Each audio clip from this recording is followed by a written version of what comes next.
Bonjour, bienvenue au webinaire du WHRC, branche francophone. Nous sommes membres d'une grande campagne internationale pour les droits humains pour les femmes qui a aujourd'hui un webinaire francophone pour parler avec une invitée particulière, québécoise, Valérie Pelletier, qui a été licenciée de son travail à la suite d'une émission de son employeur dans son militantisme qu'elle ne pratiquait pas au travail, mais à l'extérieur. Et elle va nous raconter comment, en tant que femme précaire, elle s'est retrouvée fragilisée, économiquement fragilisée, par le fait que son employeur n'a pas supporté qu'elle milite contre le transactivisme à l'extérieur de son travail.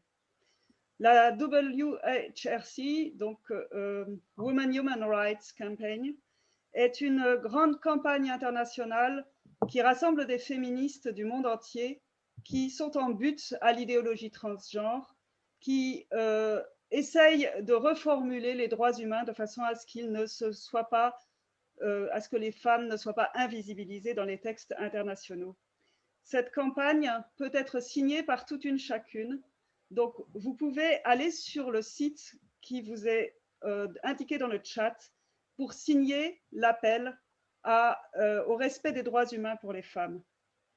Cette campagne a aussi besoin de dons pour survivre, pour financer tous les moyens informatiques que nous utilisons pour rester en contact les unes avec les autres. Et vous trouverez aussi le lien pour faire des dons dans le chat. Je vais laisser la parole à Valérie, qui est interviewée par Camille du WHRC France. Bonjour. Salut Valérie, bienvenue. Allô Camille. Ça va? Super, vraiment contente d'être là. Ouais, je suis super contente de t'accueillir dans ce webinaire à titre en tant que militante et puis aussi à titre personnel parce que j'ai suivi de très près tout ce qui s'est passé et du coup j'espère qu'on va pouvoir beaucoup apprendre de ce que tu vas nous expliquer aujourd'hui. En français, ce qui est très important parce que on a besoin il faut que ce soit dit dans la francophonie des agissements qui t'arrivent et qui arrivent à d'autres femmes. Donc, je te laisse te présenter. Oui, donc je m'appelle Valérie Pelletier. En ligne, je suis très présente sous mon nom d'artiste Legal Tender. Vous pouvez me suivre sur Facebook, Twitter. Et en fait, c'est ça, moi je suis une survivante de la prostitution, puis je milite pour l'abolition de la prostitution depuis de nombreuses années déjà. Alors, je recevais déjà la haine des woke à travers cet agenda militant-là. Puis, au départ, je n'avais pas un intérêt particulier pour la question d'idéologie de genre, mais ça s'est imposé à moi puisque c'est venu me nuire dans ma vie. Et puis, j'ai vu aussi les droits sexo-spécifiques des femmes reculer au sein des organismes communautaires. Donc, en gros, ce qui m'est arrivé, c'est que je travaillais dans un organisme et puis j'avais un emploi qui n'a vraiment pas de conséquences. Là, j'étais pas habituellement, je suis intervenante, mais dans cet emploi-là, j'avais choisi de comme prendre une pause, d'avoir une charge mentale puis de faire un travail d'intervention. Donc, je travaillais dans un entrepôt à la réception des dons matériels. Ça veut dire les vêtements, les meubles, les objets. Et puis, honnêtement, c'est un boulot que j'ai adoré parce que je suis vraiment bonne à scanner visuellement un gros volume d'objets, à les trier, à les nettoyer. Donc, j'adorais à quoi ressemblaient mes journées parce que tu es dans un entrepôt, tu écoutes la radio, c'est dynamique, on parle de tout. Tu es dans une équipe, tu accueilles toujours des bénévoles. Donc, moi, je percevais ça comme me donner une pause du monde du travail plus sérieux. Et c'est un emploi qu'on s'entend pas super bien rémunéré, là, mais bon, assez pour survivre. J'étais bien dans mes tâches de travail, puis j'adorais mon équipe. Donc, ça faisait 9 mois que je travaillais là. Puis, à un moment donné, je suis appelée au bureau des ressources humaines à la maison mère de l'organisme. Donc, je me présente et puis là, je me fais dire, on a reçu des courriels dénonçant les propos transphobes que vous avez en ligne, avec des captures d'écran de vos propos transphobes. Ben là, ce à quoi on pourrait référer, c'est ma militance critique du genre que je fais sur divers forums féministes ou alors sur mes propres médias sociaux. Bon, l'insulte de transphobie est lancée à tous les vents, là. Qu'est-ce que ça veut dire? On en reparlera.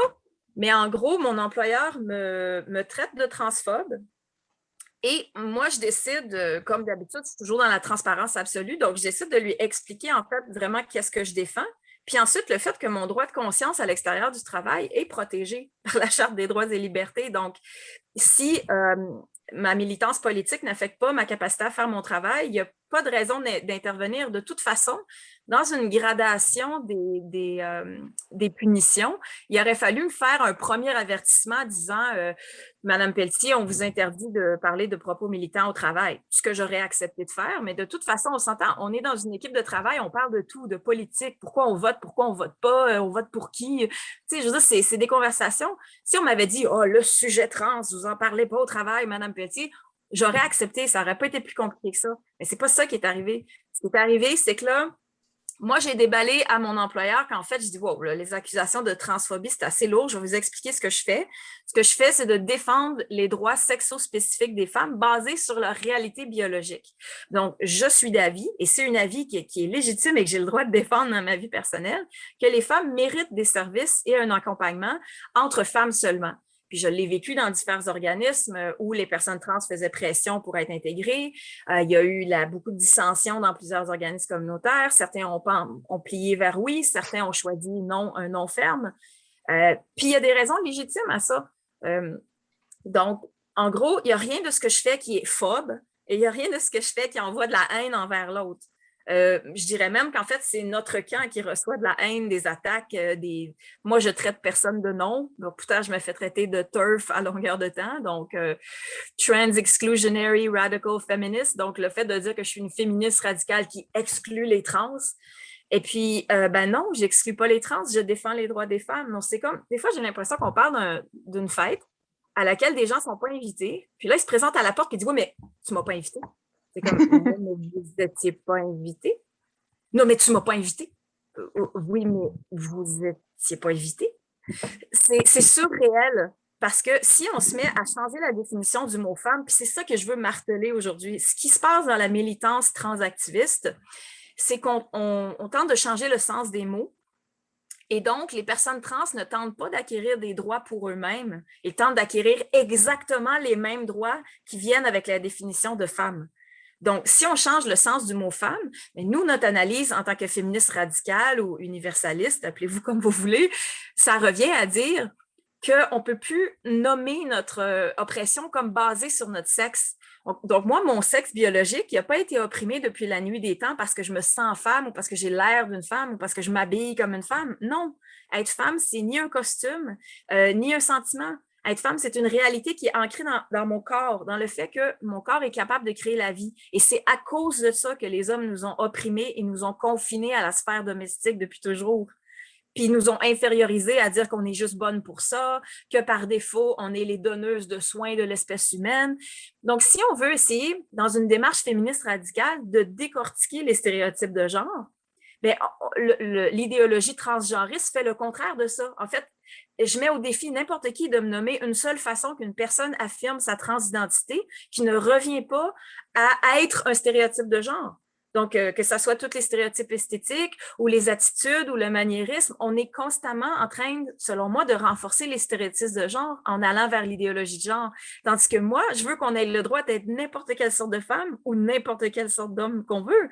Je me sens pas réduite à mes organes génitaux, ça n'a aucun rapport. Mais le fait que j'ai ces organes génitaux-là et ce système reproducteur-là femelle me rend objectivement plus à risque de violence sexuelle, à risque de tomber enceinte, à risque d'être opprimée sur la base de mon sexe et d'avoir des limitations à l'emploi sur la base de mon sexe parce qu'on assume que mon sexe pourrait tomber enceinte, ce qui peut être dérangeant pour une compagnie, etc.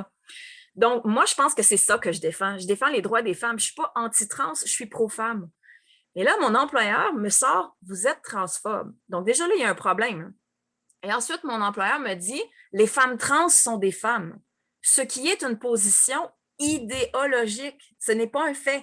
Cette idée-là, elle est rattachée à une idéologie, à une façon de concevoir le monde dans lequel être femme deviendrait une identité qu'on peut choisir de porter et non rattachée à notre réalité biologique matérielle observable. Puis vous le voyez, tout le néolangage qu'ils utilisent, hein, mon sexe aurait été assigné à la naissance. Il n'a pas été assigné à la naissance, il a été constaté par la réalité. Et puis, la presque totalité des êtres humains vont pouvoir visuellement facilement être classables entre hommes ou femmes. Puis, les quelques exceptions qui tombent dans la catégorie qu'on dirait intersexe ou qui ont des troubles de développement des caractéristiques sexuelles, ça n'en fait pas des personnes trans pour autant. Donc, c'est ça, il y a un mélangeage de choses. On surfe sur des concepts que je juge boiteux parce qu'en plus, ces concepts-là nous ramènent à un dualisme que je dénonçais déjà contre les religions, le fait de dire qu'on a une âme immatérielle qui vit dans un corps, que mon corps, c'est quelque chose que je possède au lieu d'être quelque chose que je suis. Donc, je vois tellement de mauvaises idées dans l'idéologie de genre que j'étais déjà intéressée à les décortiquer parce que je me faisais déjà gaslighter en ligne. Je le sentais comme puis là, et moi, j'avais des femmes qui n'étaient pas particulièrement militantes ou qui ne se disaient pas vraiment féministes, qui commençaient à réaliser puis qui me disaient, ben là, ils viennent dans nos groupes sur les règles, puis ils nous disent, ben là, vous parlez de règles, c'est transphobe, ça exclut les femmes trans. Là, c'était comme, après ça, les doulas, j'avais une amie doula qui me disait, ben là, ils nous forcent à changer le vocabulaire, on ne pourra plus dire femme enceinte, il va falloir dire personne enceinte. OK, mais comprenez-vous ce qu'ils veulent faire quand on dit, je sais qu'on a l'air intense, les féministes radicales, quand on dit que le mouvement transgenriste tente d'effacer les femmes et les lesbiennes, mais c'est pas une blague. Parce que ce qu'ils demandent, c'est pas de dire les femmes enceintes et les hommes trans enceintes. C'est pas ça qu'ils demandent. Ce qu'ils demandent, c'est qu'on efface le mot femme et qu'on le remplace par personne enceinte. Donc, l'effacement, il est réel, il est tangible. On n'a plus accès au vocabulaire qui sert à nous décrire. Donc là, on serait une personne avec un utérus. Ça n'a pas de sens. Les idées boiteuses et la perception de la réalité qui est affectée par cette idéologie-là. Donc ça fait le topo de ce que moi, je défendais déjà. Puis moi, je suis à la base quelqu'un qui est en amour avec ce que j'appelle le bien réfléchir. Donc, en toute chose, je m'intéresse à voir, est-ce que cette réflexion-là est propre?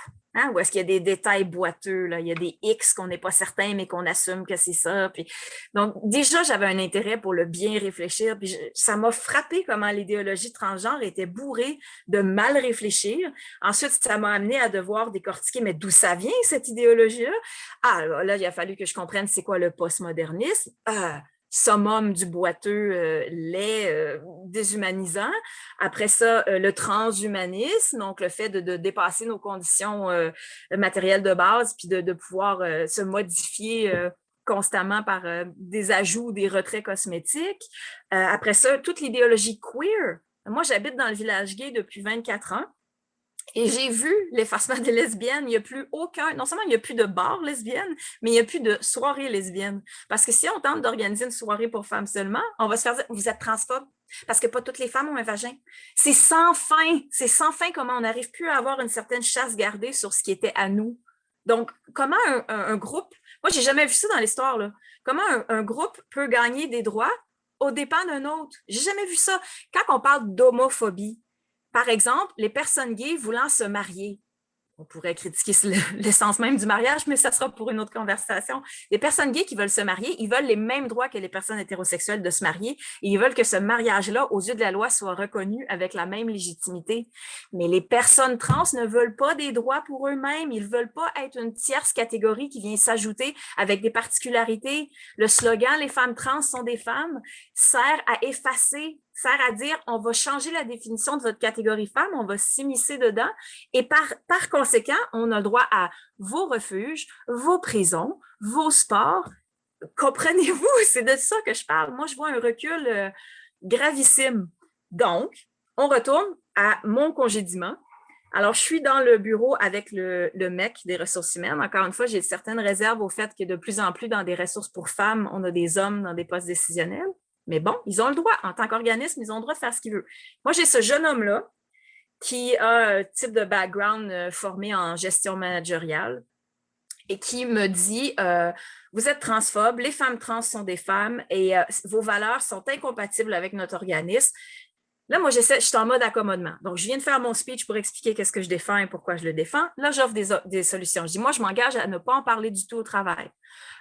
Si vous voulez d'autres engagements quelconques, on en parle. Il dit, non, vos valeurs ne sont pas compatibles. Alors, il me met, au final, face à un non-choix. Il me dit, comme votre position semble très fermement ancrée, vos valeurs ne sont pas compatibles avec notre organisme, donc vous serez d'accord que vous n'êtes pas à votre place ici. Donc, moi, à cet instant même-là, j'étais en réaction. Donc, j'ai fait, OK, d'abord, je vais partir. Vous me mettez devant un non-choix. Et là, ils ont profité de ça pour tenter de marquer mon départ sur ma cessation d'emploi comme un départ volontaire.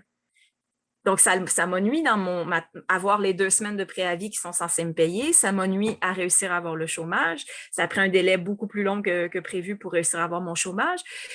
Et au final, ils ont fini par écrire congédiement. Donc, déjà là, ça joue en ma faveur parce qu'ils ont admis que c'est eux qui m'ont forcé à partir.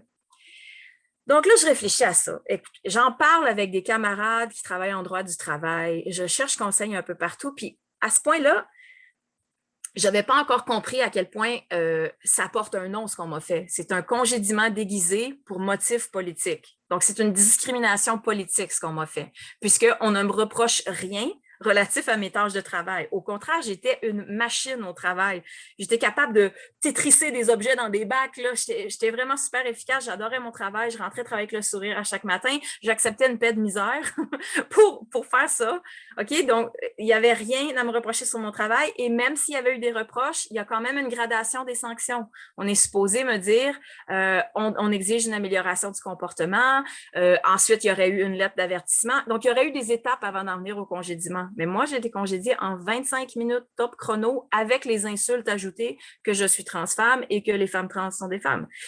Bon, maintenant, cet organisme-là, qu'on ne nommera pas, la totalité de son site web, son fundraising, tout, c'est les femmes, les femmes, les femmes, les femmes. Donc, quand les gens donnent à cet organisme-là, ils donnent pour aider les femmes en difficulté.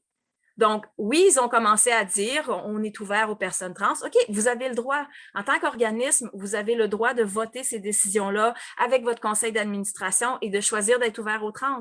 Puis moi, dans ma vie personnelle, j'ai le droit de ne pas être d'accord. Je ne militais pas au travail. Donc, c'est ça, là c'est surréel. Puis, on vient précariser une femme qui est en plus exactement la sorte de femme qui aurait reçu les services de cet organisme-là il y a quelques années, là.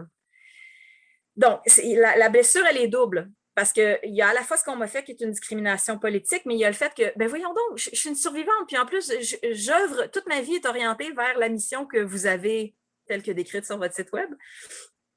Donc, c'est vraiment surréel. Alors là, je cogite. Je ne vous cacherai pas que ça m'a mené à une dépression majeure. Là. J'ai dormi des 11-12 heures par jour pendant des semaines suivant mon congédiement et j'ai été congédiée seulement 2 semaines avant que le confinement commence. Donc, tout est arrivé de manière à ce que je pouvais non seulement pas me retrouver d'emploi, il y avait l'insécurité. Moi, je vis avec un stress post-trauma, donc ça m'a causé une blessure immense. Puis en plus, avec le COVID, ça m'a ramené à une germophobie sélective où vraiment, je n'arrivais plus à sortir de la maison, j'étais parano, j'arrivais pas à doser mes rituels de propreté, c'était vraiment obnubilant.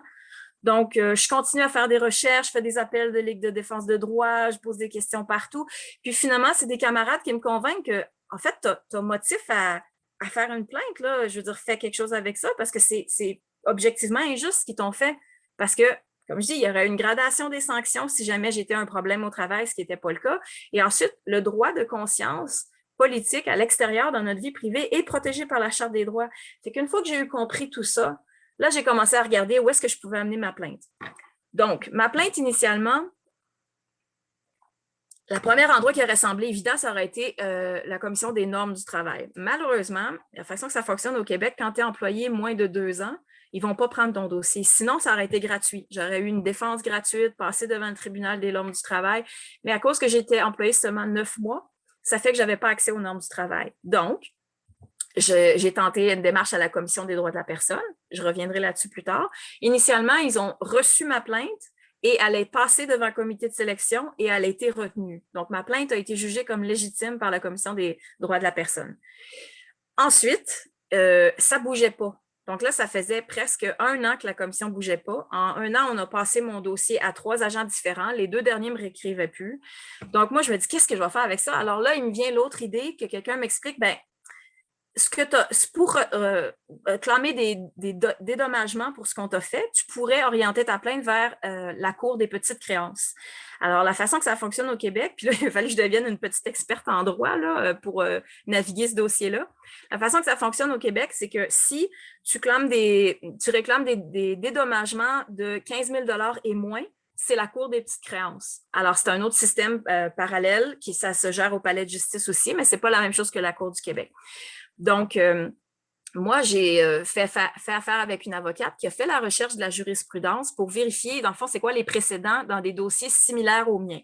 Alors, elle a regardé ce qui se fait dans les codes de discrimination politique. Elle a évalué un certain montant qui est en bas de 15 000 $ que je suis en droit, selon les précédents dans la justice, de demander.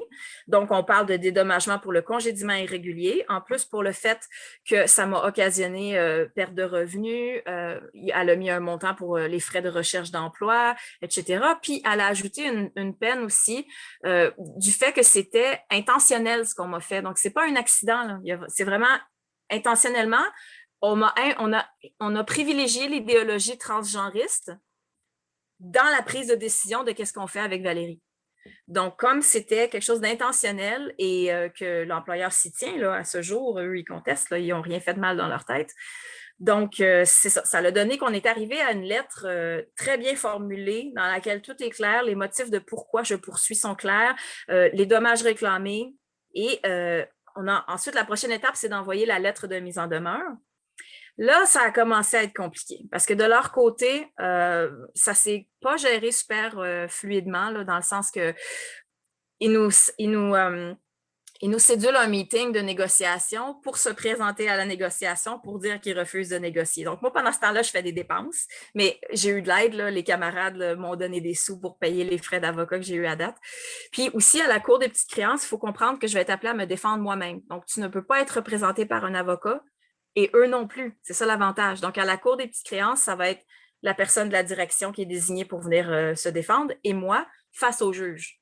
Donc, ça, c'est quand même intéressant, ça réduit les frais. Là où j'ai fait des dépenses légales, c'est d'avoir du conseil juridique. Donc, une personne, une vraie avocate qui rédige ma lettre de mise en demeure, qui la signe, qui met son sceau de cabinet d'avocat, qui s'assure de la livraison avec signataire, etc. Donc, ça donne une sécurité de savoir que tout est bien fait parce qu'on s'entend que, bon, c'est vraiment intimidant de naviguer les démarches juridiques, là.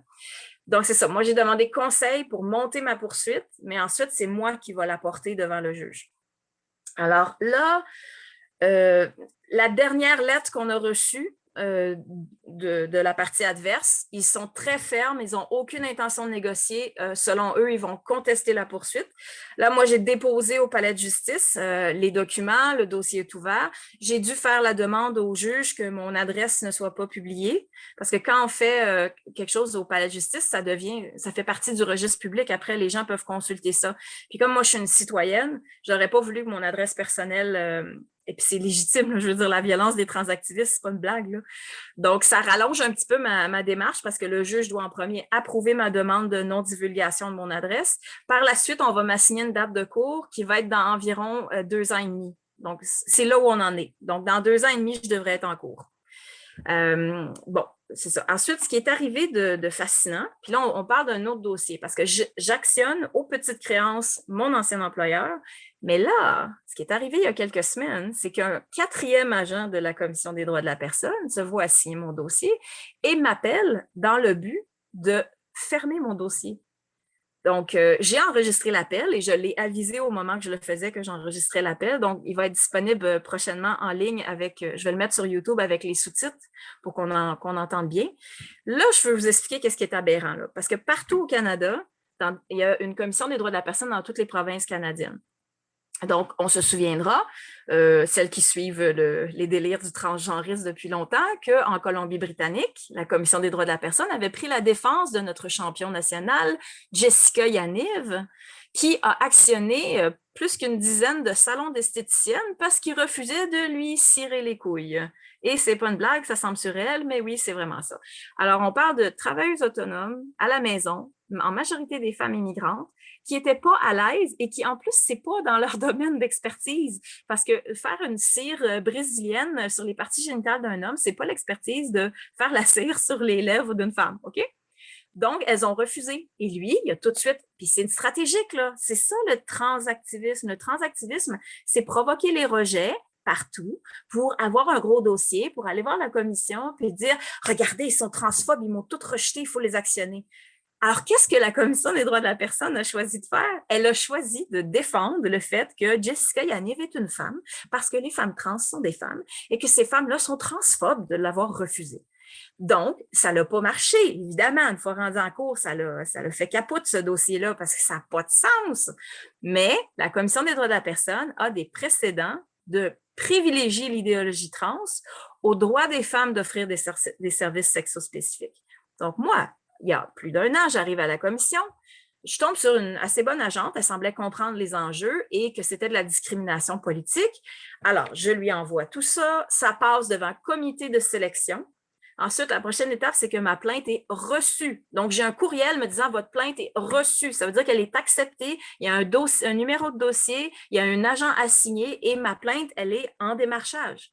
Là, plus d'1 an plus tard, désolée, ça mérite une gorgée de café. Un 4e agent m'appelle, random comme ça, là. Et il me dit « Votre plainte n'est pas recevable. » Je dis « Pardon, monsieur? Ma plainte, elle est recevable parce que vous l'avez reçue il y a 1 an. » Il dit « Non, mais selon, je crois que c'était l'article 20, comme quoi les organismes auraient le droit d'appliquer certains facteurs discriminants dans la façon qu'ils donnent les services ou tout. » C'est exactement, en fait, l'argument qu'un refuge pour femmes aurait le droit de refuser les personnes de sexe masculin. Mais là, il revire ça. Là. Dans le fond, lui, il est comme pro-trans dans ça. Alors, il m'explique que non, en fait, de notre avis, l'organisme communautaire en question est en droit, étant donné que vos valeurs ne sont pas compatibles, il est en droit de ne pas vous garder à l'emploi. Je fais « What? » Donc, j'enregistre l'appel. Alors là, je vais voir. La prochaine étape pour moi, c'est de voir qu'est-ce que je vais faire avec ça. Parce que mon cas aux petites créances, il va peut-être faire jurisprudence dans le domaine des petites créances, mais ça ne sera pas de l'ampleur d'un cas comme celui de Maya Forstater en Angleterre. Si on veut faire un cas important qui va laisser des traces et démontrer qu'on ne peut pas discriminer les femmes parce qu'elles défendent les droits sexo-spécifiques des femmes, il va falloir que ça se rende en cour provinciale. Et donc, là, je suis à la recherche d'une bonne avocate. Donc, si vous avez des gens à me conseiller, allez-y. Alors, une bonne avocate qui va avoir le courage moral de prendre cet agenda-là et d'actionner la la Commission des droits de la personne en cour provinciale pour le fait qu'en fait, c'est un échec à me fournir de l'assistance, là. Parce que mon dossier, non seulement il avait été jugé par eux-mêmes légitime au départ, mais ensuite, il recule, puis là, donc, je vous dis, c'est surréel ce qu'on vit, là. Donc, c'est comme de dire que si on endosse que les femmes trans sont des femmes, ben là, la définition de femme, elle ne veut plus rien dire. Alors, on n'arrive plus à protéger n'importe quoi qui est relatif à tout ce qu'on avait le droit avant, basé sur le sexe. Donc, voilà, c'est un peu ça, ce que je vis. Donc, je continue ma démarche aux petites créances. Ça va prendre environ 2 ans et demi avant d'aller en cours. Et sinon, je suis vraiment en réflexion sérieuse pour entamer une poursuite contre la Commission des droits de la personne pour échec à me défendre, là, ça n'a pas de sens. Fait que voilà, je t'ai pas mal tout dit. Merci, c'était waouh. Enfin, moi, je connaissais déjà tout ça, mais ce qui me parle beaucoup dans ta situation, c'est qu'en fait, déjà, tu es survivante. Et en fait, ce qui s'est passé, c'est que les personnes qui t'ont tourné le dos, en fait, quand elles te tournent le dos à toi, elles tournent le dos à toutes les femmes survivantes. Parce que d'un côté, c'est ouais, on aide les femmes qui ont besoin d'aide, mais pas toi, quoi. C'est vraiment... Moi, je trouve ça complètement ouf parce que t'es précaire économiquement. Et là, on parle pas d'une... Alors, les femmes en patriarcat, ok, on est précaire économiquement parce que les hommes nous maintiennent dans une précarité économique. Hein. On n'est pas payé moins par hasard, c'est les hommes qui se payent mieux entre eux, ils nous sous-payent volontairement. Mais pour les femmes qui sont nées pauvres, ce qui est aussi mon cas, par exemple, il y a vraiment cette pression en plus, c'est que si tu ne plies pas, tu finis à la rue. Et quand tu es survivante de la prostitution, si tu ne plies pas, les mecs, ce qu'ils te disent, en gros, c'est que tu retournes dans la prostitution. Moi, je trouve que c'est d'un cynisme, mais vraiment, c'est un cynisme. Il n'y a même pas vraiment de mots, finalement. Et j'ai pas ton expérience, j'ai pas ton vécu là-dedans, mais moi, quand j'ai entendu parler de ça et qu'on en a discuté toutes les deux, ça m'a mis dans une rage, quoi. Ça m'a donné envie de filer des baffes parce que je me dis, mais comment c'est possible que des mecs, bah si, évidemment que c'est possible, c'est une question, c'est un enjeu de pouvoir pour eux, mais qui puissent, avec tellement de cynisme, tellement d'empathie, risquer la vie d'une femme, alors qu'en fait, ils se font de l'argent en aidant d'autres femmes. Et ça, pour moi, il y a vraiment un souci de lutte des classes là-dedans. C'est une lutte féministe, mais c'est une lutte féministe de classe économique également. C'est que toi, ça t'a appauvri encore plus, ça a eu un impact, comme tu le disais, sur la santé. Et déjà, quand on a un stress post-traumatique, c'est encore pire. Comment tu veux guérir de ça? Guérir de ce que tu as subi, ce que des hommes t'ont fait subir par le passé? Si en plus de ça, on te dit, bah, soit tu te tais, non, même pas, c'est pas tu tais, c'est tu dis comme nous, on veut que tu dises. Ouais. Et sinon, tu vas crever la bouche ouverte dans la rue, quoi. Et parce que c'est des gens qui vont se dire voilà, minorité, donc ils sont censés être anticlassistes. Mais en fait, c'est tout le contraire. Ce que tu as vécu, c'est exactement ça. Oui, puis c'est ça la blessure ajoutée qui m'a menée à être. Je veux dire, ça a été à la fois la pire, puis en un sens, la meilleure, je veux vraiment des guillemets, la meilleure année de ma vie, l'année du COVID l'an dernier. La pire dans le sens que, je veux dire, l'enfer, le sentiment d'abandon, pas d'autre mot, le what the fuck généralisé que j'ai vécu. Moi, je suis déjà un peu en rupture de contact avec ma famille. Je suis effectivement une personne pauvre. Je vis d'un chèque à l'autre. Je n'ai aucune économie. J'ai une dette étudiante qui n'est pas si élevée, mais quand même. Et puis, donc, c'est ça, moi, j'ai déjà un problème parce que si on est objectif, là, cette personne-là est aux ressources humaines. Alors, il donne la couleur, le ton des employés, de comment les choses se passent. Et c'est un homme. Et on engageait un homme avec un profil managérial dans un organisme communautaire. Ils ont le droit de faire ces décisions-là et j'ai le droit d'amener des réserves. Ensuite, si on retourne à mon gérant immédiat dans l'entrepôt, et je veux juste le dire, là, c'est honteux, là, parce que la pauvreté des femmes, c'est ça. Nous, on était à 50 sous de plus que le salaire minimum. On était majoritairement, on était presque toutes des femmes. Il y avait des gens qui étaient sur des programmes de réinsertion suite à soit des problèmes de santé mentale, ou etc. Et beaucoup de femmes immigrantes, dont la plupart ont des enfants. Et notre gérant, et je l'ai su après, gagnait 3 fois notre salaire. C'est un homme. Il gagne 3 fois notre salaire pour faire nos horaires, avoir de l'initiative sur les façons de faire. OK, cool. 3 fois notre salaire. Nous, on fait un job de bras en physique. On est dans un entrepôt. Là, moi, ma job, c'était loader, déloader des camions. Charger, décharger des camions. Pelleter la cour l'hiver, la neige, pour que le camion puisse descendre dans le quai. C'est vraiment, là, j'aimais ça parce que mes journées passaient vite. C'est physique, j'étais en forme, j'avais un poids santé. Quand on reçoit un camion entier de dons, là, je veux dire, c'est fou le volume à gérer. Ensuite, on travaille dans un entrepôt dans le sous-sol, c'est humide. Il peut y avoir des moisissures, beaucoup de poussière, parce que les dons qu'on reçoit, c'est toujours super poussiéreux. Moi, je regarde ça, puis je suis une personne foncièrement non hiérarchique. Je me considère anarchiste dans le sens de l'ordre sans le pouvoir. Puis c'est ça. Au Québec, il y a plusieurs organismes qui ont pris une direction d'être non hiérarchique et dans lesquels toutes les travailleuses, parce que c'est toujours des organismes de femmes qui prennent cette voie-là, ont le même salaire. Moi, ça me choque les écarts de salaire dans le communautaire, surtout entre les cadres et les employés de première ligne, parce que comme je viens de décrire, c'est quoi la première ligne?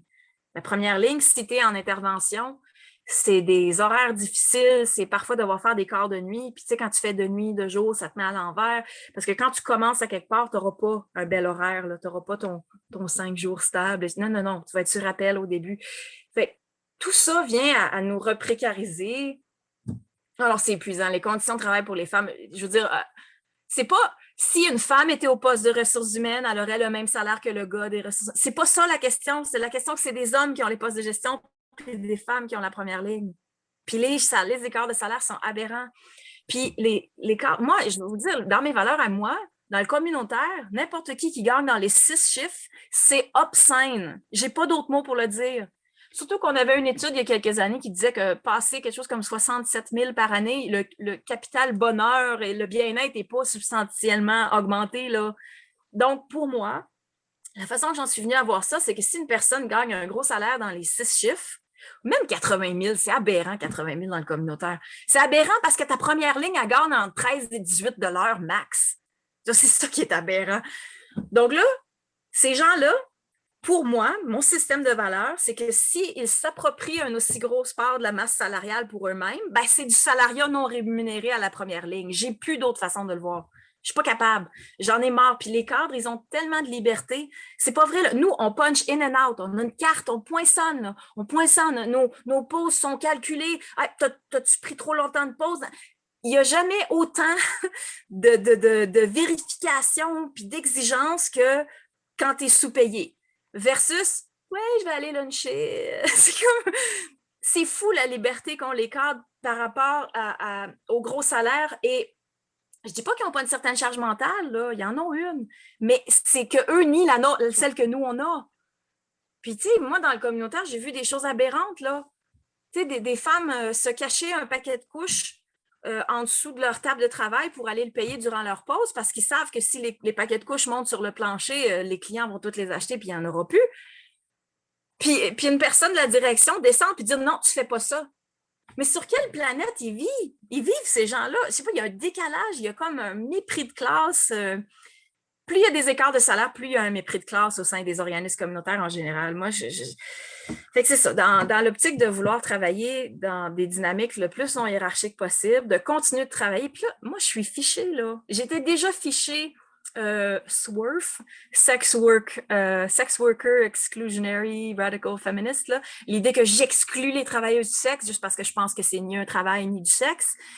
Donc, ma position d'être abolitionniste sur la question de la prostitution, de souhaiter qu'on ait un modèle nordique et qu'on ait une lentille dans laquelle on décriminalise complètement la personne en situation de prostitution, mais on criminalise les clients et les proxénètes, qui est la seule position intelligente qui donne un modèle de société dans lequel on cesse de renouveler génération après génération l'accès des hommes au corps des femmes. Donc, moi, j'ai une lentille abolitionniste dans tout ce que je fais. Déjà, ça me causait des limitations à l'emploi. Donc, quand là, c'est ajouté la question de genre, puis que j'ai été fichée transphobe, c'est fini, là. C'est super dur pour moi de me trouver un emploi. Là, mon chômage termine ce mois-ci, donc je suis en démarchage de recherche d'emploi. On croise les doigts, on espère que ça va bien, mais je vous le dis, j'ai 41 ans, j'en ai rien à foutre, j'ai plus le temps, je suis plus capable. Donc là, quand je fais des entrevues d'emploi, je suis absolument transparente. Puis je le nomme, je le dis, j'ai besoin, je suis très militante dans ma vie personnelle. Je fais des conférences sur l'abolition de la prostitution et j'ai besoin que mon employeur respecte mon droit de conscience à l'extérieur du travail. Je suis rendue que je le nomme. J'ai plus le temps, je suis plus capable. Ben, ça va faire quoi? Je vais le cacher. Puis là, dans quelques mois, ils vont découvrir, oh, elle est trop militante. Là, on a vu passer en ligne là, ses statuts. J'ai plus la capacité de vivre ce rejet-là à nouveau. Donc maintenant, j'ai choisi, et c'est coûteux, mais j'ai toujours fait ça. Depuis que à chaque fois que j'ai un déclic conceptuel, j'assume. Donc là, je suis rendue à dire, hey, wow, qu'est-ce qui donne un sens à ma vie? Hey, à la fin de la journée, là, c'est 100% ma militance, là. Bon, si on parle des conséquences que ça a eu sur moi, oui, dépression, etc., là, je commence à aller mieux. Je me relève, j'ai eu accès à un psychologue que j'ai vu pendant 15 séances durant l'hiver, ça m'a beaucoup aidé. La solidarité des femmes, la sororité que j'ai découvert, en fait, l'idéologie de genre m'a coûté beaucoup d'amitié. Bon, un premier lot d'amis s'était déjà auto-éliminé à partir du moment où j'étais plus prête à dire que le travail du sexe, c'est un travail. Donc, j'ai perdu tous les gens que j'avais de la scène de spectacle avant, tous les gens qui se disent queer. Je suis pas capable de pas narguer, là. Mais quand c'est ajouté l'idéologie de genre, là, ça a été vraiment impressionnant, les gens que j'ai perdus. Des gens que j'aurais cru qu'ils auraient trouvé ça logique de défendre les droits des femmes. Mais non. C'est vraiment, non, trans women are women. Puis là, t'es comme, mais voyons donc. Fait que un jour, il y a quelqu'un qui m'a dit une citation, je vais la dire en anglais puis je vais la traduire après. Il m'a dit, I lost the friends I needed losing, met others along the way. Donc, j'ai perdu les amis que je devais perdre, mais j'en ai rencontré d'autres en route. Puis c'est vraiment vrai. Fait qu'aujourd'hui, quand je regarde la qualité de mon réseau, qui est majoritairement des féministes radicales et des alliés masculins qui vont pas sauter dans les rideaux à dire, ben là, pas tous les hommes. Donc, des hommes qui sont eux-mêmes outrés de la violence sexuelle masculine et qui n'ont pas honte de le dire, qui n'ont pas honte d'être out there, qui vont offrir des services de soutien aux féministes comme de la traduction, de la transcription, offrir leur véhicule pour nous amener à des manifs. Tu sais, vraiment, là, c'est ça. Aujourd'hui, je trouve que j'ai le plus beau réseau d'amitié que j'ai jamais eu. Je me sens absolument soutenue. Ma santé mentale commence à aller mieux. Durant l'hiver, là, ça a été vraiment difficile. Puis en plus, je fumais du cannabis médical pour m'aider, mais ça a quand même le désavantage que ça nous alourdit, qu'on tombe dans une torpeur, là, donc j'arrivais pas à avancer. Alors cet été, je me suis sentie prête à arrêter le cannabis médical. Donc là, en fait, il y a plus de contraintes, là. Il n'y a plus rien, là. Ça suffit, je fonce. J'ai l'espoir d'être embauchée par l'endroit qui va me vouloir, intègre pour tout ce que je suis. Puis mon entente avec les employeurs, quand je leur explique la situation, c'est je n'amènerai pas ma militance dans mes fonctions de travail, j'en parlerai pas au travail, mais vous devez être confortable avec le fait que je fais ça dans ma vie privée et être prêt à le défendre. Parce que ça va presque sûr arriver. Si on finit par découvrir où je travaille, là, les transactivistes vont faire la même chose qu'ils ont fait à mon ancien emploi. Ils vont faire, ben là, j'en reviens pas que vous gardez à votre emploi une personne aussi transphobe. Regardez ce qu'elle dit en ligne, c'est aberrant. Ça me prend un emploi qui a le courage moral de respecter mon droit de conscience. Surtout que tout ce que je défends est tellement positif et tellement sain. Je veux dire, moi, je pense que j'ai des positions... j'ai raison, là, premièrement, mais je pense que j'ai des positions absolument défendables. Puis comme on le voit avec le cas de Maya Forster, c'est des positions qui sont dignes de respect dans une société mature qui a des discussions. Et une autre chose qui nuit énormément à tout le lobby queer, transgenriste, c'est que les stratégies militantes qu'ils trouvent acceptables sont honteuses. Ils trouvent acceptable de doxer une femme, de déplatformer une femme, donc, en gros, de lui faire perdre son emploi, de l'empêcher de parler en public, de dénoncer si elle fait un lancement de livre. « Ah, vous ne pouvez pas tenir un lancement de livre pour cette autrice transphobe. » Ils ne diront pas autrice, évidemment. Donc, c'est ça, c'est aberrant. Et puis, c'est surréel. Et je pense que si j'ai à dire le sentiment qui a été le plus heurtant dans tout ça, c'est le what the fuck. C'est d'être comme constamment comme, ben voyons donc. Tu sais, on utilise un hashtag, là, peak trends. Qu'est-ce qui t'a fait piquer, là? Qu'est-ce qui t'a rendu comme, ben voyons donc, qu'est-ce qui a été la coche là, de plus que t'es comme, ben voyons donc, voir qu'ils se sont rendus là, voir qu'ils sont allés là. Mais c'est ça, c'est quand t'es dans la critique et l'analyse de ce qui se passe avec la transidentité qui est poussée comme une idéologie qui rafle tout, qui fait changer les lois, qui veut acquérir en fait des droits pour eux-mêmes, mais aux dépens d'une autre classe. Quand tu regardes ça, tu n'as pas le choix de juste pas en revenir, puis que les gens, je comprends pas la gêne qu'ont les gens, ils ont tellement peur de se faire traiter de transphobes qu'ils sont prêts à accepter tout ce lot de mauvaises idées, puis de violence, et qu'ils voient même pas, est-ce que les gens réalisent pas la violence que le camp opposé à nous utilise? Il n'y a rien de violent dans ce que je fais, parce que j'ai pas besoin d'être violente, là. Moi, j'ai géré ma colère en thérapie, là, hein? J'ai travaillé super fort pour être la personne que je suis aujourd'hui. Mais je refuse, par principe, d'utiliser des stratégies violentes. Je refuse de m'abaisser aux stratégies masculinistes de l'oppresseur, ce qui est exactement ce que le camp adverse fait. C'est des stratégies de mouvement masculiniste, là. Donc, voilà, c'est ça que j'avais à dire là-dessus. C'est vrai que c'est intéressant, c'est que ton ancien employeur, il t'a insulté. Il t'a dit que tu étais transphobe. Donc lui, il pose son idéologie parce qu'il estime qu'il est en droit. Mais toi, qui n'as pas ramené ton militantisme au travail, tu as été dénoncé parce que les gens qui t'ont dénoncé s'estiment dans leur droit de te priver de ton income, de ta source de revenus, quoi. Et effectivement, je pense que tu as raison quand tu dis que ça va recommencer. Ça va recommencer, c'est évident. Je m'écarte sur table maintenant, j'ai pas le choix. Et je suis d'accord quand tu parles du fait que maintenant, quand tu dis oui, j'ai 41 ans, j'ai plus le temps, j'ai plus l'envie de me cacher, tout ça. Et je suis d'accord avec toi parce que déjà, c'est très fort. C'est très très fort quand on est une travailleuse précaire de faire ça parce qu'il y en a beaucoup qui peuvent pas le faire ou qui ne le font pas, peu importe les raisons. Et c'est pas anodin de dire bah, en fait, là, vous allez m'employer, il va falloir me défendre, en fait, que vous soyez d'accord ou pas avec moi, il va falloir me défendre.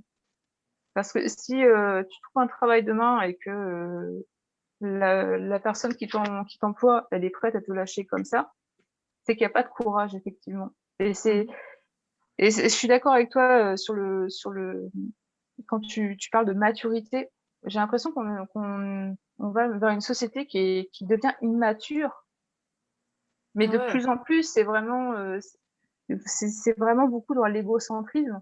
C'est moi, moi, moi, mes droits individuels, je veux qu'on me voit comme ci, je veux qu'on m'appelle comme ça. N'empêche que les femmes, on est toujours des paillassons, quoi. On est toujours les Oui, paillassons j'avais un des meilleur hommes. ami. J'avais un ancien meilleur ami dans les mouvements militants. Et puis quand je lui ai appris que les transactivistes se sont acharnés pour me faire perdre mon emploi et qu'ils ont réussi, il a dit, ben, t'as juste à pas avoir des propos transphobes. Je suis comme, pardon, tu trouves ça acceptable de faire perdre l'emploi d'une femme précaire, survivante de surcroît? C'est surréel, mais c'est ça. En fait, moi, j'étais beaucoup dans les mouvements radicaux de gauche, là, comme du syndicalisme radical, des trucs comme ça. Je m'intéresse à comment on va réfléchir l'organisation sociale. Donc, je suis pour le revenu minimum garanti, bon, toutes ces choses-là. Et c'est dans ces mouvements-là, c'est choquant de voir les gens qui ont bu la soupe queer, là. La soupe est bonne, là, je comprends pas. Je comprends pas. Ouais, fait que, puis bon, je peux revenir sur d'autres anecdotes durant mon congédiement. Le mec des ressources humaines qui m'a congédié est aussi une personne racisée. Alors, je ne sais plus quel terme il faut prendre. On va dire racisé, puis on ne va pas me taper sur la tête, s'il vous plaît. Alors, j'ai sorti l'exemple. J'ai dit, tu sais, il y a la femme Rachel Dolezal aux États-Unis qui se dit qu'elle est noire, mais elle est blanche, mais elle dit, moi, je me sens noire, donc je suis une personne noire. Puis elle a même été à la tête d'une association des défenses des droits des Noirs. C'est hallucinant, l'arrogance, mais bon. Fait que là, je lui dis ça, je dis, imagine si quelqu'un arrivait et te disait à toi, ouais, ben moi, je me sens noire, tu lui rirais en pleine face. Il dit, c'est pas pareil, les femmes trans sont des femmes. C'est ça qui est hallucinant, c'est que c'est une idéologie, puis ils ne veulent pas reconnaître. C'est une idéologie au même titre qu'une valeur de type religieuse. En fait, les parallèles à faire avec les valeurs religieuses sont vraiment flagrants, là. On en est dans le dualisme. C'est comme de croire que l'hostie que tu reçois, c'est vraiment le corps du Christ. Donc, on est vraiment dans la croyance. En fait, il y a personne. On est super doué instinctivement à reconnaître si les gens sont de sexe masculin ou féminin. Puis si on n'est pas certain, ça nous énerve un peu. On a comme besoin de le confirmer. Puis moi, avant, j'ai toujours été très attirée dans ma vie sociale par les gens non conformes de genre. Quand je voyais une personne qui se présente de manière non conforme, ben, premièrement, tu arrives toujours à dire si c'est un homme ou une femme la plupart du temps, mais je me dis, cette personne-là, elle est libre. Elle s'habille comme elle veut, elle fait ce qu'elle veut. Donc ça, j'étais cool avec ça, mais aujourd'hui, c'est le contraire. Quand je vois une personne non conforme de genre s'avancer vers moi, j'ai peur parce que cette personne-là va me dire, je suis autant de femme que toi, puis non. Puis là, ça finit plus. Donc, c'est l'idéologie que porte cette personne-là qui me fait peur maintenant. Donc, j'ai toujours été une alliée des personnes trans. Je me suis prostituée à l'âge de 17 ans. J'ai fait la rue avec des personnes trans. Il n'y a pas plus... j'ai été dans la scène de spectacle où il y a plein de fluidité de genre, justement. Mais c'est récent, cette idée que si tu as une fluidité dans ton expression de genre, que ça veut dire que tu es l'autre sexe. Ça, c'est un concept récent et c'est ça qu'il faut défendre. Parce que, je veux dire, sérieux, ça a plus de sens. C'est choquant. Donc, il y a eu ça. Ensuite, que dire? Maintenant, je voulais qu'on parle aussi des autres choses qui sont difficiles. C'est que moi, là, je suis rendue fichée. Là. Donc, déjà, c'est dur de me trouver un travail. Mais en plus, quand je marche sur la rue, ça a interviewé 2 fois cet été. Puis la plupart du temps, c'est des femmes qui sont les plus agressives avec moi. Il y avait 2 filles qui marchent ensemble, puis ils me regardent, ils font « Oh, elle est transphobe. » Puis ça me lance ça, là. Puis ils continuent leur chemin, là, mais ça me dévisage, puis elle dit à sa copine assez fort pour que je l'entende, là. « Oh, elle est transphobe. » Ben là, je pense que la prochaine fois, je vais être vite puis je vais répondre elle a bu la soupe. Qu'est-ce que tu veux que je dise? C'est épuisant. Je me fais traiter de transphobe par des étrangers. Déjà, il y a, sais-tu, 3 ou 4 étés. Moi, je suis musicienne de rue. Hein. Puis là, ça fait 2 ans que je n'ai pas pratiqué mon métier. L'an dernier, à cause de la COVID, et cette année, parce que je n'ai pas le courage d'aller sur la rue. J'habite dans le village gay. C'est rendu queer partout, là. On voit juste les drapeaux trans partout. Puis on est dans l'effacement des gays, des lesbiennes. Donc, si je me poste sur la rue à chanter, je dois faire mon autopromotion, puis je suis visuellement reconnaissable. Donc, je dois dire en ligne, hey, je suis à tel coin de rue, venez m'encourager. Donc, mon métier de musicienne de rue, qui était toute ma vie, là. Moi, ça fait 6 ans, 7 ans que je suis détentrice de permis de la Ville de Montréal. J'ai passé des auditions. C'est pas une joke, là. C'est un métier pour moi. Et il y a des étés où j'ai pas eu d'emploi, puis au lieu de me mettre sur le chômage, j'ai dépendu exclusivement de mes revenus de musicienne de rue, puis je suis capable de faire 5 000 dans un été, là. Je veux dire, j'arrive à en vivre. Donc ça donne une idée que c'est sérieux pour moi. C'est une pratique que je vais faire 2 à 4 heures par jour, que vraiment, là, je me structure dans mon métier, j'ai mon équipement, je me considère comme une professionnelle. Puis là, j'y arrive plus à y aller parce que j'ai peur de me faire péter la gueule. Puis déjà, il y a 3-4 ans, il y a une fille pro-travail du sexe qui m'envoyait des menaces en ligne. Elle m'avait déjà écrit en courriel privé pour me dire « Si je te revois sur la rue, je te pète la gueule puis je te crache au visage. » Puis là, moi, il faut que je me protège, hein, fait que ça arrive souvent quand je jouais sur la rue que je live streamais ma performance, donc je mets mon cellulaire vers moi. Puis quand que je l'ai reconnu, parce qu'ils ont souvent des cheveux reconnaissables, les petites queers sont toutes pareilles. Fait qu'elle s'avance vers moi, puis là, elle s'enlignait comme pour me cracher au visage. J'ai pris mon sel, je l'ai tourné, puis je lui ai montré que je la filmais, fait qu'elle a reculé. Puis là, 1 minute après, son petit chum, là, son copain, s'est avancé vers moi, puis il m'a rappelé que le travail du sexe, c'est un travail. Puis là, ils sont partis. Mais c'est ça, je vivais déjà ces risques de violence-là à cause de ma position abolitionniste, parce qu'il faut comprendre qu'à Montréal, le lobby pro-travail du sexe, il est fort, là. Mais là, depuis l'idéologie queer, transgenre, etc., c'est juste pire. C'est juste pire, parce que les personnes qui m'attaquent le plus vont être des femmes qui se disent non-binaires ou... je suis vraiment épuisée. Fait que j'essaie de rester... Ils ont réussi à certains moments à me voler mon côté léger puis lumineux, là. Parce que vraiment, là, c'est coûteux faire ce que je fais, là. C'est insécurisant. Je passe la majorité de mon temps enfermée chez nous. Je vais dehors sur mon balcon pour lire, mais c'est comme je m'éloigne peu, là. J'ai une vie géographiquement minuscule. Ma vie s'est vraiment rétrécie depuis que je milite à temps plein. C'est ça, mon sentiment de sécurité est affecté. Ensuite, ma légèreté est affectée, en fait, c'est ça, parce que moi, ce que j'aimais le plus, c'était de partir avec mon chariot, puis de descendre dans le village, j'habite tout près, puis de m'installer pour chanter, puis c'est fou comme ça me nourrit, puis en plus, ça me donne un revenu d'appoint non négligeable. Donc, c'est tout ça que ma vie, qui a été perturbée dans ma vie. Vraiment. Il y a une question là, qui a été posée, c'est est-ce que tu sais comment est-ce que les preuves là, de ta pseudo-transphobie, elles ont été transmises à ton ancien employeur? Comment ça s'est passé? Tu sais qui c'est qui a fait ça ou J'ai des bons tu peux doutes. nous en parler? Mais c'est parce qu'à l'époque, moi, j'étais fière de travailler pour cet employeur-là. Donc, sur mon Facebook, c'était listé « Valérie travaille à tel endroit ». Je l'avais écrit parce que j'ai toujours été fière de mes employeurs. Mais c'est probablement comme ça. Ils ont fait le lien. Donc, ils ont vu « Ah, elle travaille là ». On s'entend que dans le futur, je n'écrirai plus jamais où je travaille. Mais c'est ça. C'était ma naïveté, en fait. J'étais de bonne foi, puis j'étais fière de travailler là, je le disais. Mais non, il faut se protéger. Fait que, tu sais, ça pourrait nous amener à discuter de la question de l'anonymat en ligne. Je sais que j'ai des réserves par rapport à ça. Je comprends absolument le besoin d'une femme de se protéger et d'adopter un faux nom, de ne pas mettre de photos. Bon, fine. Mais le fait de choisir ça, ça fait que toute l'attention haineuse retombe sur nous, les quelques-unes qui le font à visage découvert sous leur vrai nom. Fait qu'il faut penser à ça. Tu sais, comme on a besoin de plus de femmes qui ont le courage moral pour que cette idée de critiquer les changements qu'amène l'idéologie de genre deviennent de plus en plus grand public. Parce que tant que ça reste juste des vilaines transphobes comme moi qui le défend, ben on s'en sort pas. Puis votre besoin d'anonymat et de protection, souvent, c'est des gens qui ont moins à perdre que moi en plus, là, qui font ça, là. Fait que je sais pas, il y a une partie de moi qui veut demander un effort de courage moral pour que tout le lot de la violence arrête d'être juste sur quelques-unes. Puis en même temps, je comprends le besoin individuel de se protéger. Fait que c'est ça, je suis mitigée là-dedans. Moi, je pense que c'est le fait que j'ai été tellement dissociée quand j'étais dans la prostitution de 16 à 23 ans. J'avais un faux nom, j'avais vraiment une double vie très, très, très dissociée. Puis tu n'aurais pas pu trouver de germe de ma vie de prostitution dans ma vie personnelle. J'avais des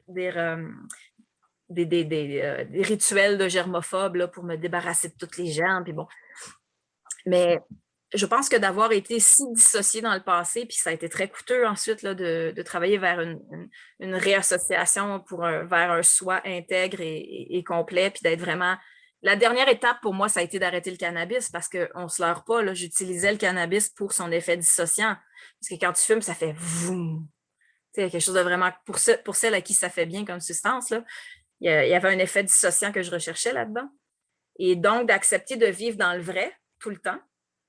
Mais je sais pas, honnêtement, si vous avez cette attitude-là, que vous êtes lumineuse, de bonne foi, non agressive, c'est ça que ça prend. Ça prend des gens qui font que les monsieur, madame, tout le monde voient bien que c'est pas des fous qui portent l'idéologie, là, qu'on n'est pas des vilaines débiles exagérés qui haïssent les trans. Là.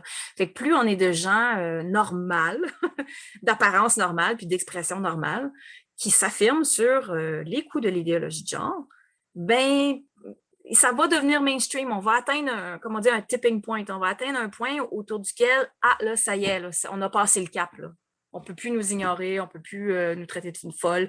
D'ailleurs, j'encourage tout le monde, il faudrait qu'on se fasse faire des t-shirts qui disent ni conne, ni folle, parce que sérieux, ça n'a pas de sens ce qu'on vit. Là. Mais c'est ça, moi, je veux être bien, je veux être lumineuse. C'est ça le mot que je dis. C'est comme, je veux arrêter d'avoir les épaules crispées non-stop, puis pouvoir travailler, continuer sur mon cheminement de guérison, puis surtout passer en mode construction, parce que ce qui est plate d'être en mode survie puis en mode défense des droits constamment, c'est que pendant ce temps-là, je suis pas en train d'essayer de lancer des projets d'économie sociale pour aider les femmes. Je suis pas en train de me dévouer à un nouvel emploi, parce que je suis encore en recherche, parce que c'est difficile, tu sais. Fait que j'ai juste envie de construire, de cesser de voir mon potentiel, être constamment juste, c'est comme le focus sur la survie, c'est vraiment difficile à vivre comme état permanent. Ouais. Il nous reste combien de temps, Camille? Une demi-heure. Justement, je voulais te demander un truc et puis c'est parti. Ah si, je voulais réagir justement à l'anonymat. Alors moi, c'est vrai que par exemple sur Facebook, c'était pas mon vrai nom à la base, mais quand je signe une tribune, c'est mon vrai nom, c'est Camille Girard. Enfin, Girard, c'est le nom de ma mère, mais tu vois, j'ai pas de souci à le. Je suis complètement out là-dessus, ce qui est assez paradoxal parce que dans ma famille, justement, moi, je suis concernée. Ça touche ma famille au sein de ma fratrie. Et j'en parlerai pas ici, par respect pour la personne, justement. Mais sur le net, il y a mon nom et mon prénom sur les tribunes et j'ai aucun problème avec ça.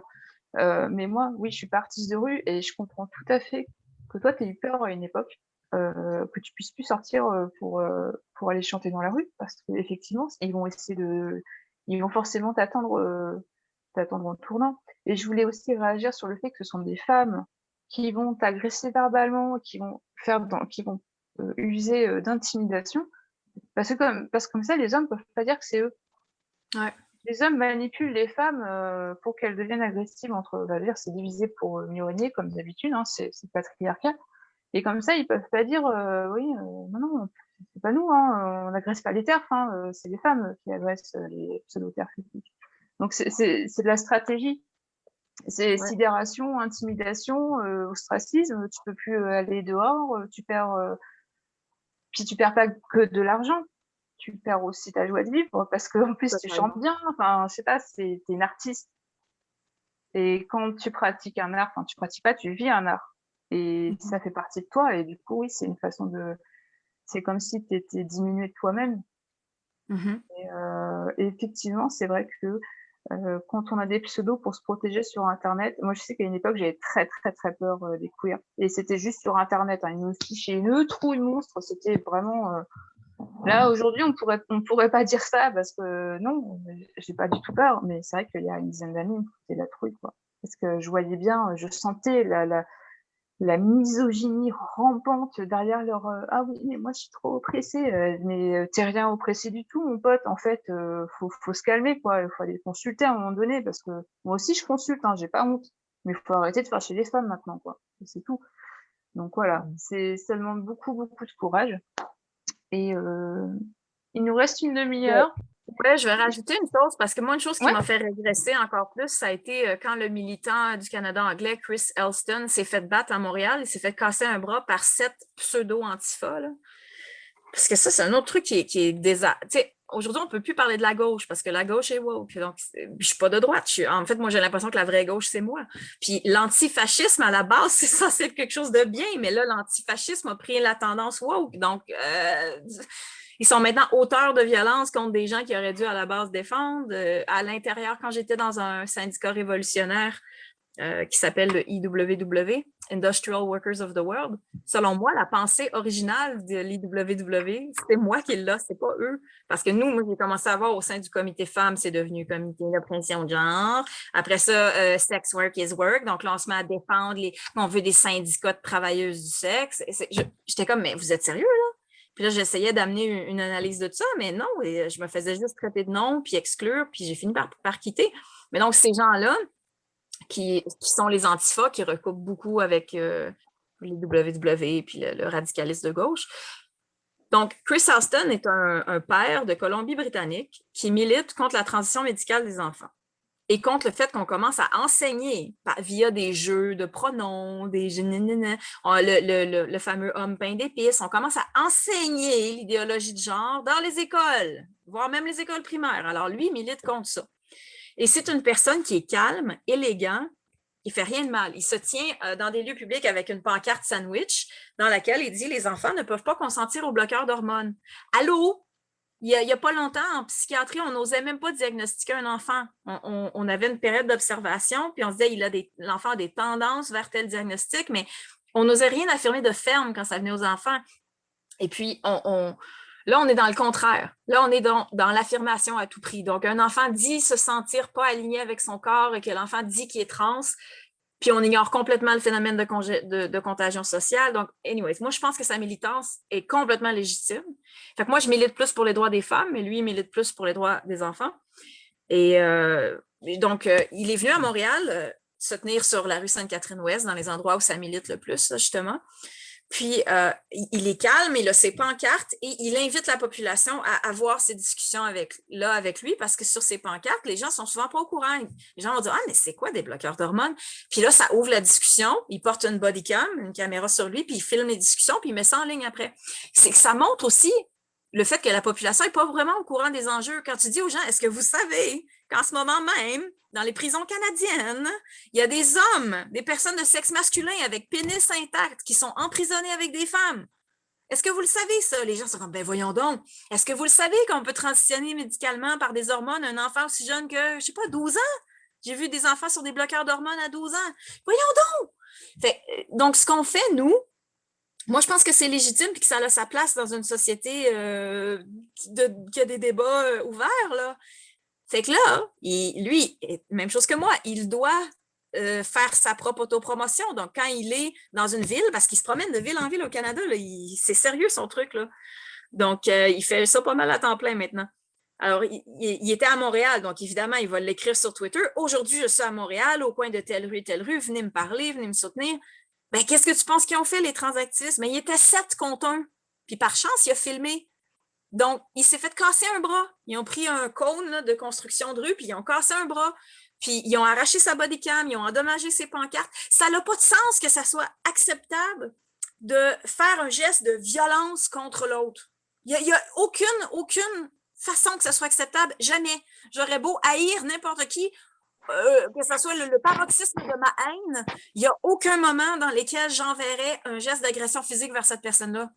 Ou que je tenterais, tu sais, je veux dire, on s'entend qu'il y a des cas, là. Tu vois, par exemple, un moniteur de camp d'été, puis tu apprends que c'est un pédophile. Oui, tu le dénonces. Mais moi, je n'étais pas un danger pour personne, sans compter que je n'étais même pas intervenante sociale dans mon emploi, donc je n'étais même pas en charge des femmes. C'était sans conséquence, mes valeurs politiques par rapport à mes tâches de trier et nettoyer des dons. Tu sais, c'est comme... Donc, moi, quand j'ai vu l'attaque de Chris Alston qui est arrivée, si je ne me trompe pas, en mars dernier, mon Dieu, que ça m'a fait reculer. Je suis retombée dans l'hypervigilance. J'ai eu vraiment peur. Puis, ben c'est ça l'a ajouté à ma phobie de sortir.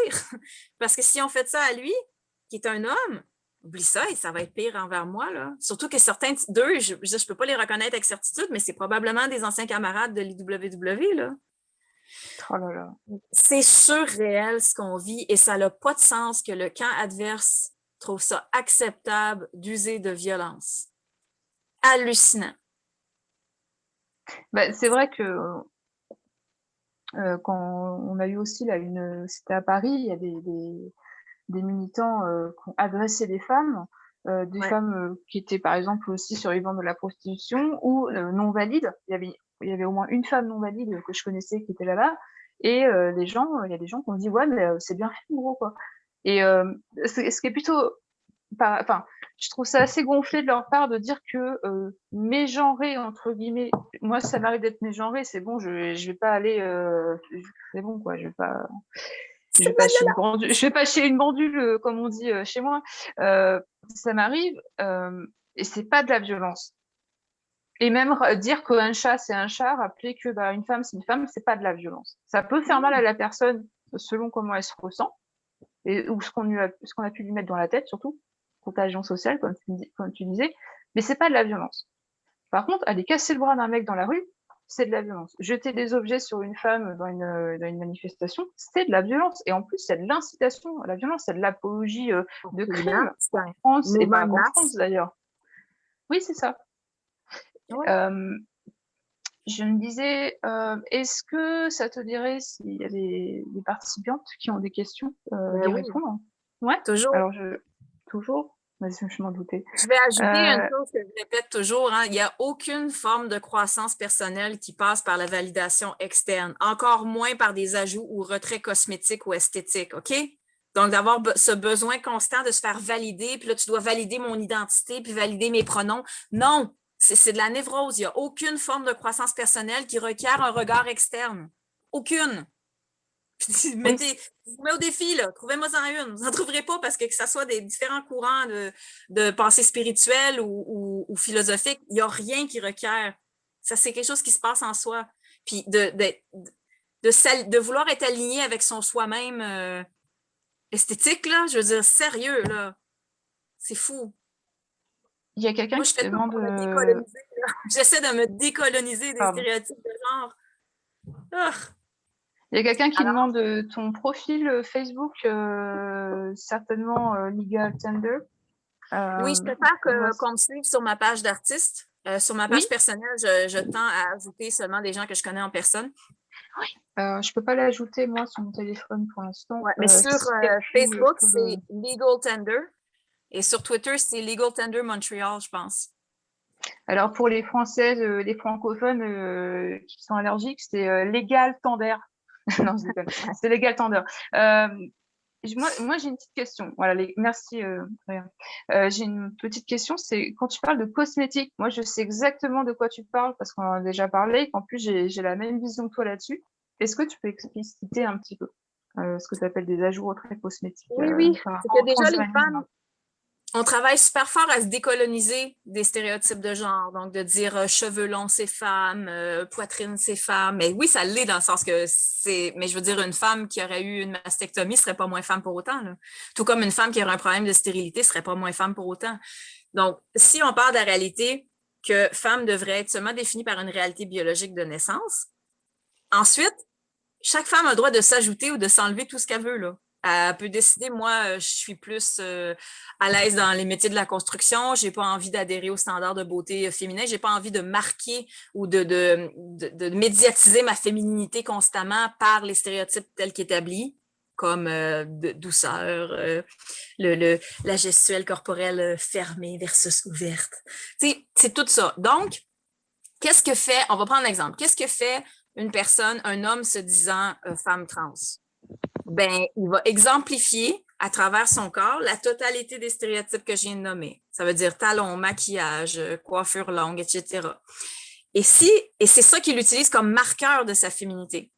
Et même chose chez les femmes se disant hommes, donc qui sont, selon moi, des butch extrêmes. Là, c'est juste une façon d'aller vers une médicalisation, ça ajoute un gradient là, je ne veux pas dire de commitment à son désir d'être identifié homme, là, mais bon. Donc, moi, je veux que jupe arrête de vouloir dire femme. Je veux que cheveux courts arrête de vouloir dire masculin. Je veux qu'on dégenre les choses. Je me considère abolitionniste du genre puisque je perçois les genres comme des carcans, comme des prisons. Parce que dès que tu es non conforme de genre, tu vois les difficultés que ça amène dans la vie ou les critiques que tu vas recevoir des gens autour de toi. Alors, si, dans une démarche féministe radicale, on veut dégenrer les choses pour que chaque petit enfant puisse aimer ce qu'il veut, que rose ne veut pas dire fille, puis bleu ne veut pas dire gars, puis que quand une petite fille n'a pas envie de jouer avec les poupées, mais qu'elle a envie de bricoler avec son père dans la cour, il faut qu'on arrête de dire que c'est un garçon manqué. Il faut qu'on dégenre, il faut qu'on enlève les stéréotypes de genre. Mais l'idéologie de genre fait le contraire. Une personne se disant non conforme de genre va s'affirmer en anglais, je dirais to embody, donc en personnifiant la totalité des stéréotypes de genre qui lui sont accessibles ou qui lui plaisent. Parce que, tu sais, ils choisissent ceux qu'ils veulent aussi, là. Mais, donc, si je dis talons hauts, démarche petits pas, maquillage, etc., ça ne veut pas dire femme.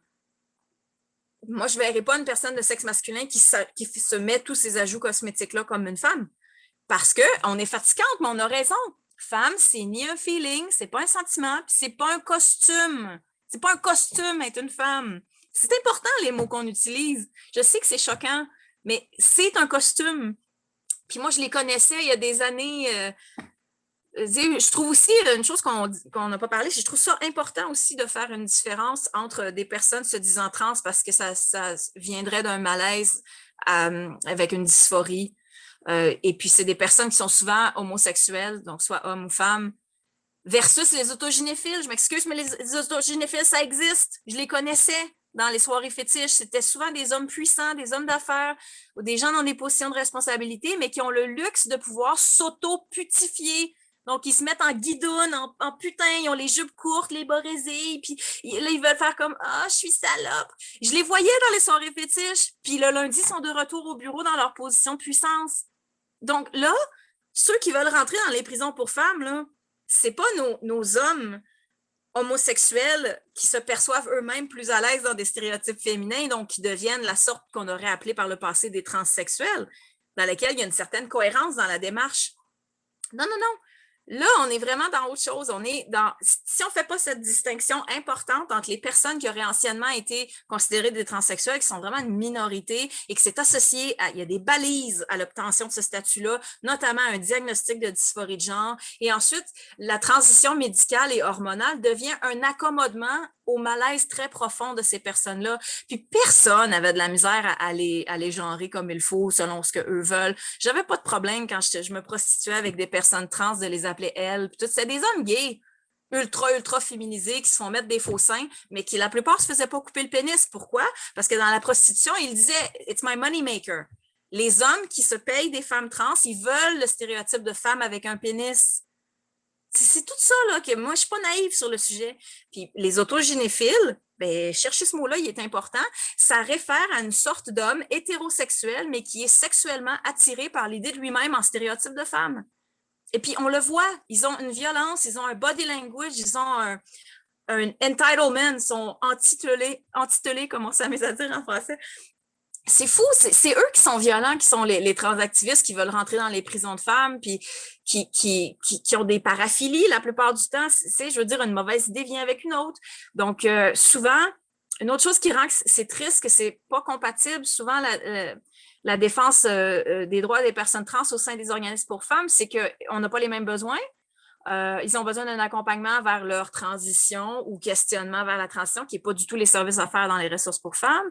Et aussi, c'est malheureux à dire, mais la plupart des personnes trans qui se prostituent, et je ne dis pas qu'ils ne sont pas pauvres, là, je ne dis pas qu'ils n'ont pas des difficultés, je dis qu'ils se prostituent quand même dans l'idée que ça valide leur féminité. Parce que quand un homme les achète, ça veut dire qu'ils sont assez belles, qu'ils sont assez femmes, qu'ils ont l'air assez femmes, ou comme ils aiment dire, qu'il y a des passes, donc ils passent, tu sais.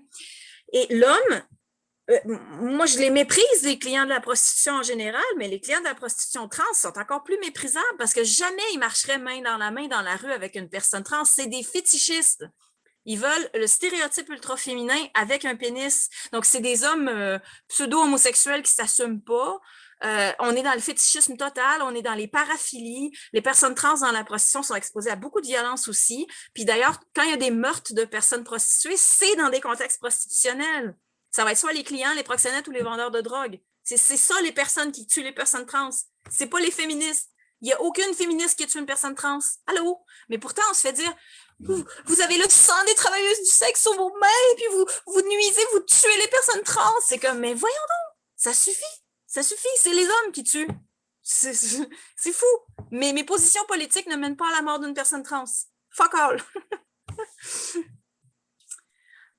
Alors, je crois que tu avais une petite surprise pour nous. Il nous reste un quart d'heure. Il y a une question là que j'ai vu passer. C'est est-ce que tu connais ou les autres, hein, le CC porn? Alors ça, je pense que tu connais très bien cette espèce. Mais justement, tu parlais de paraphilie, d'autogénéphilie. Voilà, je pense que le CC porn, on est en plein dedans. Alors moi, j'aurais un petit peu mal à définir. Il y a 20 ans, dans les soirées fétiches, on les voyait, ils veulent être humiliés, ils veulent se faire dire « t'es juste une petite fille, hein, c'est ça, hein, tu vas te faire défoncer, nanana ». Tout l'esthétisme autour de ça, c'est super malsain. Fait que oui, c'est une catégorie de pornographie dans lesquelles des hommes fétichistes de l'idée d'eux-mêmes en femmes veulent aller vers une féminisation forcée. Alors, ils vont écouter des vidéos ou des audios qui appellent du CC hypno, dans lesquels ça va répéter « t'es juste une petite chienne, t'es juste une petite femme, t'es minuscule. » Puis là, on est dans les stéréotypes, mais les stéréotypes violents et graves pour les femmes.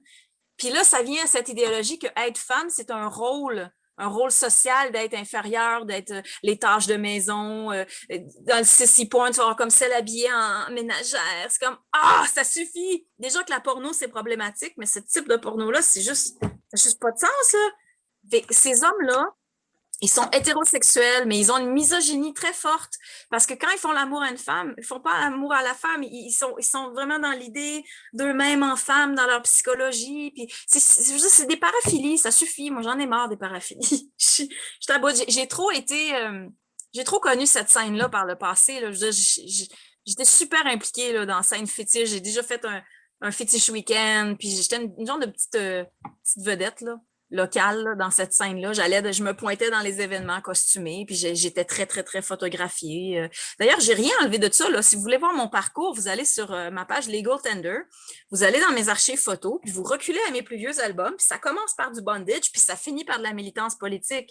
Puis toute mon évolution des 10 ou 11 dernières années, elle est là. J'ai rien enlevé. J'ai rien enlevé parce que ça sert à rien. Si tu l'enlèves, les gens vont le retrouver puis vont te le relancer. Puis parce que je suis fière, parce que je suis pas putophobe, puis je suis pas une prude.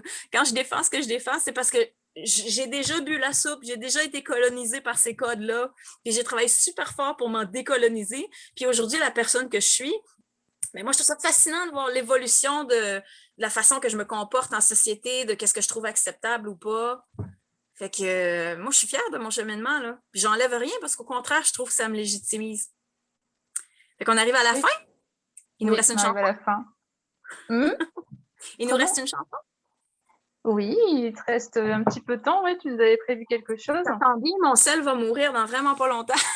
Ah, bon, alors il faut vraiment qu'on y aille alors. Ouais. Bon, écoute. On va s'orienter. Ouais, ici. vas-y, installe-toi. Moi, je peux couper mon micro pour pouvoir laisser mon ordinateur, mais on a eu des problèmes de connexion ce matin, fait que ça donne ça. On va vivre avec. Attendez. OK. Bon, on va espérer que ça sonne bien. Alors, ce que j'ai fait, c'est que j'ai pris une chanson de Marilyn Monroe, puis j'ai réécrit les paroles en version critique du genre. On va vous mettre les paroles dans les commentaires. Désolée, c'est en anglais.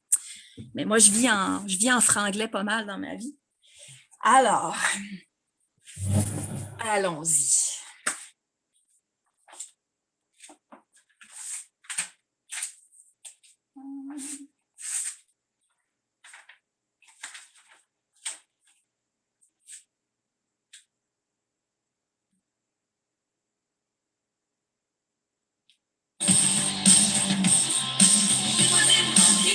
Mais non, Céline.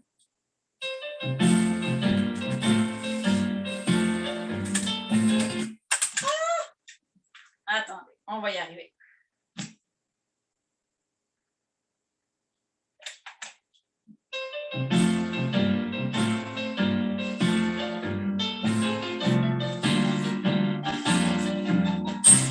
I've looked in many countries and I've seen them all. The women's rights, they think they can erase. They're big and strong, one's handsome and they're 6 feet tall. I'm gonna file my claim. We fought so very long and hard for anything we've got. The policies they push, gaslights on a grand scale. A fancy fortune is spent to advance trans rights. We need to file a claim. I've got the meter, the bullshit meter, on overload year round. I want some reason, single sex spaces of reason, that I can throw my fences around. Women and girls shouldn't have to lose their hard-earned right to always burn the witch. What a waste of her game. You can't advance at the expense of women's rights. Who's gonna help me file this claim? We're gonna file as a claim. Looking for affirmation?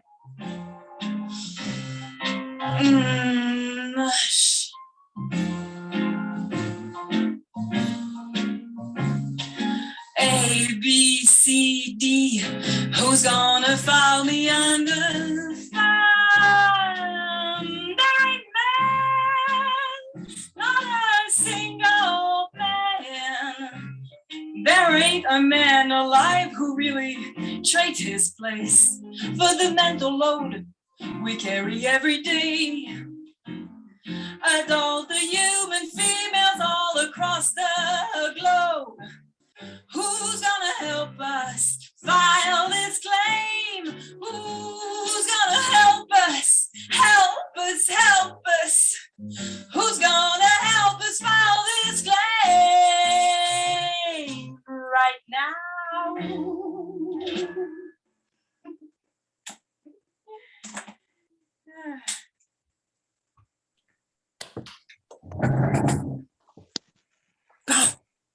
C'est fait. Bravo. C'est Bravo. fait. On a tout donné. Y a-t-il plus Merci de femmes en français qui ont compris les enjeux, tu penses? Quel magnifique cadeau. Alors, on n'a pas fini encore, mais waouh, quel magnifique cadeau tu nous fais. Vraiment, merci infiniment. Ah, ça fait plaisir. Je travaille sur d'autres morceaux comme ça. Je prends des chansons puis je les réécris les paroles pour les rendre critiques du genre. J'en travaille une autre pour faire un hommage à ce qu'on appelle les trans widows. Donc, les femmes qui, du jour au lendemain, leur mari, après 20 ans de mariage, dit « Ouais, finalement, je suis femme. » Donc, elles se retrouvent à être des veuves de l'idéologie trans. Alors, je veux écrire un petit quelque chose de spécial pour elles. Ouais. On arrive presque à la fin. Est-ce qu'il y a quelque chose que tu voudrais dire à toutes les femmes, alors celles qui sont là aujourd'hui évidemment, mais celles qui pourraient regarder la vidéo qui va être mise sur YouTube, ou même à toutes les femmes qui pourraient te croiser ou qui sont déjà croisées et qui seraient amenées à te connaître par rapport à tes opinions, à ton combat? Continuez de vous informer parce que moi, ça a été quand même long. Ça a pris presque 8 mois ou 1 an là, avant que je me mette à me positionner sur la question trans. Quand ça commençait à arriver dans nos organismes communautaires il y a plusieurs années, je regardais ça aller, puis je faisais beaucoup de lectures, puis je réalisais, OK, ça commence à coûter cher aux droits des femmes. Puis je pense que le sport, c'est habituellement un angle assez facile, là, que c'est évident que ça n'a pas de sens de faire compétitionner des personnes de sexe masculin contre des personnes de sexe féminin. Mais les prisons aussi, c'est un gros enjeu. Vraiment, là, c'est noir sur blanc. Là. On ne met pas des personnes avec pénis, surtout quand on sait que la plupart des femmes, c'est jusqu'à 80% des femmes en prison qui ont vécu des violences sexuelles préalables à leur emprisonnement. Puis déjà, il y avait des études... J'en avais lu une en 2004 qui disait que juste le fait de subir des fouilles ou de devoir se référer à un gardien de prison masculin, c'est en soi une retraumatisation pour les femmes en prison. Donc, imaginez, là, on les force à être emprisonnées, parfois même à 2 par cellule avec une personne de sexe masculin. Ça n'a pas de sens. C'est juste, sérieux, on peut-tu ne pas être des vilaines juste parce qu'on veut garder ce qu'on avait? Et puis là, il y a une inadéquation dans les lois. Vérifiez, prenez la peine de lire. On a des droits protégés sur la base du sexe et sont arrivés les droits des trans, mais un ne peut pas annuler l'autre. Donc, en ce moment, il y a comme une inadéquation dans les lois. Et c'est ça qu'il faut jouer là-dessus, il faut travailler sur ça. Donc, mon sel va me lâcher dans vraiment pas longtemps, puis je suis vraiment contente, je vais être drainée pour le reste de la journée, mais j'ai tout donné. Oui, il C'est est tôt vraiment chez toi, là. important. N'hésitez pas à vous impliquer, à militer, poser des questions, contactez-nous en privé. C'est ça. Puis, si je choisis d'actionner la Commission des droits de la personne, à ce moment-là, j'aurai des frais d'avocat. Donc, il y aura une campagne en ligne. Là, cette fois-là, je ferai une vraie campagne au lieu de solliciter mes amis. Parce que vraiment, mon réseau a été formidable pour moi, mais je les ai sursollicités là, dans la dernière année. Donc, quand il y aura une vraie campagne, j'ai aucun doute que les WHRC comme bannière vont partager. Puis, c'est ça. Moi, je suis prête à porter le combat, mais je ne peux pas me précariser économiquement pour le faire. Fait que c'est ça. C'est normal. Mais oui, on sera là pour te soutenir comme on pourra. Ça, il y a aucun souci. Tu peux compter sur nous. Tu vois, j'ai même pas de colère, j'ai plein d'amour dans mon cœur. Je vous aime, je suis Mais oui, tellement contente. moi, je La suis vie tellement est contente belle, de. la vie est belle, fuck. On peut-tu juste être bien? Oui, je suis très contente qu'on ait pu être avec toi aujourd'hui via Internet, mais c'est bien aussi pour ça la technologie. Je suis vraiment très très heureuse. Ouais. Je te remercie infiniment. Je pense qu'on va laisser ton sel tranquille et on va arrêter là. Et je te fais. Voilà, bon, ok. Moi aussi, je te fais des gros bisous. Et puis, on se retrouve très très vite. Merci. Et merci à vous toutes pour nous avoir suivis aujourd'hui.